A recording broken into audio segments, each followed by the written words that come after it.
Valentine's day মানেই সকলের মাথায় আসে ভালোবাসার মানুষের সাথে সময় কাটানো। তবে আমার কাছে ভ্যালেন্টাইন্স ডে ছিল নাটকের মঞ্চে সময় কাটানোর দিন।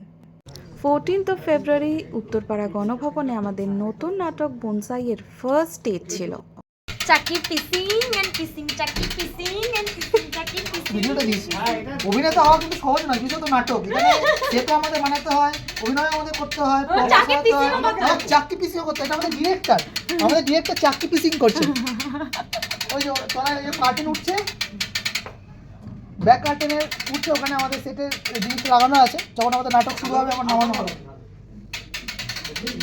মফস্বল বা ছোট শহরের দলগুলো কিন্তু এইভাবেই নাটক করে থাকে। প্রফেশনাল দলগুলোর থেকে আমাদের কিন্তু এক্সপিরিয়েন্স আলাদা হয়।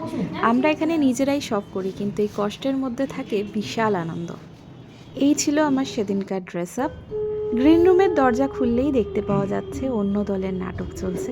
তবে নিজেদের শো থাকলে অন্য নাটক দেখার মতো অত সময় পাওয়া যায় না। আমাদের নাটকের কিছু ফটো এখানে অ্যাটাচ করে দিলাম, ভিডিও এভাবে দেওয়া যায় না বলে। আগামী 25শে ফেব্রুয়ারি আমাদের নতুন নাটকটি চন্দননগর রবীন্দ্র ভবনে মঞ্চস্থ হবে। আপনারা চাইলে দেখতে আসতে পারেন।